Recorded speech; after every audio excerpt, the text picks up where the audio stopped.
Gowri's cook ട്യൂബിലേക്ക് എല്ലാവർക്കും സ്വാഗതം. ഇന്ന് ജാം ഉണ്ടാക്കുന്ന റെസിപ്പിയാണ് കാണിക്കാൻ പോകുന്നത്. വീഡിയോ കാണാം. ഈ ജാം ഉണ്ടാക്കുന്നതിന് വേണ്ടി നമ്മുടെ വീട്ടിൽ തന്നെ ഉണ്ടായ വിളഞ്ഞു പഴുത്ത പപ്പായയും പൈനാപ്പിളും എടുത്തിട്ടുള്ളത്. ഇനി ഇത് രണ്ടും ഒന്ന് ചെത്തി വൃത്തിയാക്കി എടുക്കാം. നല്ല മധുരമുള്ള നാടൻ കടച്ചക്കയായത്. ഇവിടെ കടച്ചക്കയെന്നും കരിച്ചക്കയെന്നും ഒക്കെ പൈനാപ്പിളിന് പറയുന്നത്. ഒരുപാട് കനത്തിലങ്ങ് ചെത്തി കളയണ്ട. കനം കുറച്ച് ചെത്തിയ ശേഷം ഈ മുള്ളു പോലുള്ള ഭാഗം പിച്ചാത്തി വെച്ചതുപോലെ അങ്ങ് എടുത്ത് കളഞ്ഞാൽ മതി. ഈ ഓമയ്ക്ക നല്ലപോലെ പഴുത്തിട്ടുണ്ട്, നല്ലൊരു കളറുണ്ട്, അതുപോലെ തന്നെ നല്ല മധുരവും അതിന്. ഇവിടെ ഓമയ്ക്ക എന്നാണ് പറയുന്നത് പപ്പായയ്ക്ക്. ഇനി നമുക്ക് ഇതിൻ്റെ ഒരു സ്പൂൺ കൊണ്ട് തന്നെ പെട്ടെന്ന് അങ്ങ് എടുക്കാം.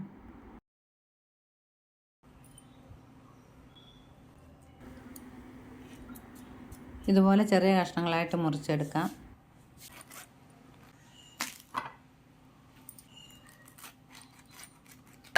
കൂഞ്ഞ് ഇതുപോലെ എടുത്ത് മാറ്റിയ ശേഷം ചെറിയ കഷ്ണങ്ങളായിട്ട് മുറിച്ചിട്ട് വേണം നമ്മൾ മിക്സിയുടെ ജാറിൽ ഇട്ടിട്ട് നൈസായിട്ട് അരച്ചെടുക്കേണ്ടുന്നത്.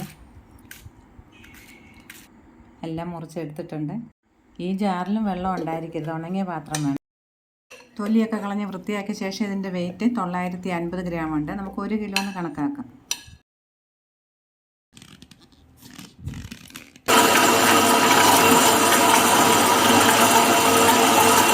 ഇനി ഇതൊന്ന് അരിച്ചെടുക്കാം.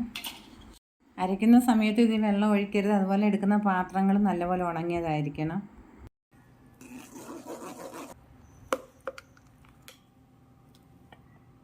എടുത്തു വെച്ചിരിക്കുന്ന പൾപ്പ് എത്രയുണ്ടെന്ന് നമുക്ക് ഈ കപ്പിലൊന്ന് ഒഴിച്ച് നോക്കാം. കപ്പിന് പകരം ഗ്ലാസ്സോ എന്താണെങ്കിലും മതി. 1 കപ്പ് പൾപ്പിന് 1/2 കപ്പ് പഞ്ചസാര കണക്കിലാണ് ഞാൻ ചേർക്കുന്നത്. ഇപ്പോൾ നമുക്ക് 1/2 കപ്പ് പൾപ്പ് കിട്ടിയിട്ടുണ്ട്. 3/4 കപ്പ് പഞ്ചസാര ചേർക്കാം. കുറച്ച് കൂടിയാലും കുഴപ്പമില്ല, ആവശ്യത്തിനുള്ള മധുരം ഉണ്ടായിരിക്കും ഇതിന്.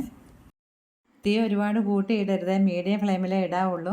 ഇപ്പോൾ നല്ലപോലെ തിളച്ച് ഇതിലുള്ള വെള്ളമൊക്കെ ഒന്ന് വറ്റിയിട്ടുണ്ട്. ഇനി നമുക്ക് എടുത്തു വെച്ചിരിക്കുന്ന പഞ്ചസാര ഇതിലേക്ക് ചേർത്ത് നല്ലപോലെ ഇളക്കി കൊടുക്കാം. നല്ല മധുരമുള്ള പപ്പായയും പൈനാപ്പിളും ആയതുകൊണ്ട് ഇത്രയും പഞ്ചസാര ചേർത്താൽ മതിയാവും. പഞ്ചസാര നല്ലപോലെ ഉരുകി ചേർന്നിട്ടുണ്ട്. ഇനി 1 നാരങ്ങയുടെ നീരും കൂടെ ഇതിലേക്ക് ഒഴിക്കാൻ പോകുന്നത്. 2.5 ടേബിൾ സ്പൂൺ നാരങ്ങ നീരുണ്ട്, അത്രയും ചേർക്കാം. ഇതിന് പകരം സിട്രിക് ആസിഡ് വേണമെങ്കിൽ നമുക്ക് ചേർക്കാം. ഇനി കുറച്ച് ഗ്രാമ്പൂ പൊടിച്ചാണ് ചേർക്കുന്നത്. ഇത് 1/4 ടീസ്പൂൺ, അതിൻ്റെയും പകുതിയെ നമ്മൾ ചേർക്കുന്നുള്ളൂ, നല്ലൊരു മണം കിട്ടാൻ വേണ്ടിയാണ്. എല്ലാ ഭാഗത്തും ഒരുപോലെ ചേരുന്നതിന് വേണ്ടി നന്നായിട്ടൊന്ന് ഇളക്കി കൊടുക്കണം.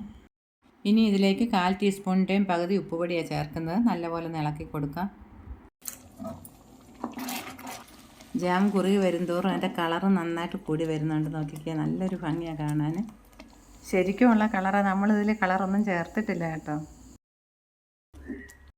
ഈ പാകത്തിന് വേണം എടുക്കേണ്ടത്. തണുത്ത് കഴിയുമ്പോൾ കുറച്ചും കൂടെ കട്ടിയാവും. നല്ലപോലെ തണുത്ത ശേഷം വെള്ളമയം ഒന്നുമില്ലാത്ത ബോട്ടിലൊഴിച്ച് ഫ്രിഡ്ജിനകത്ത് വയ്ക്കാം. നമുക്ക് 1-2 മാസത്തിൽ കൂടുതൽ ഉപയോഗിക്കാം. ഞാൻ അത്രയും നാൾ ഉപയോഗിച്ചിട്ടുണ്ട്. നമ്മുടെ ആവശ്യത്തിനനുസരിച്ച് വെളിയിലെടുത്ത് വെച്ച് തണുപ്പ് പോയി കഴിയുമ്പോൾ ഉപയോഗിച്ചാൽ മതി. ജാം ബ്രെഡിൻ്റെ കൂടെ തന്നെ കഴിക്കണമെന്നില്ല, നമുക്ക് ഇഷ്ടമുള്ളതിൻ്റെ കൂടെ ഒക്കെ കഴിക്കാം. ചപ്പാത്തിയുടെയും ദോശയുടെയും ഒക്കെ കൂടെ കഴിക്കാം.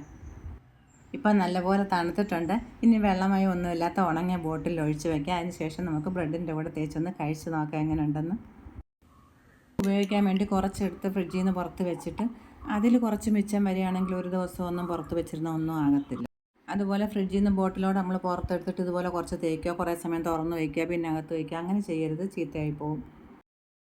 ഈ പാകത്തിന് കുറുക്കി എടുക്കുമ്പോൾ നമുക്ക് തേക്കാൻ നല്ല സൗകര്യം. ഒരുപാട് കുറുകിപ്പോയാൽ അത് കട്ടിയായിട്ടിരിക്കും, ജെല്ല് പോലെ.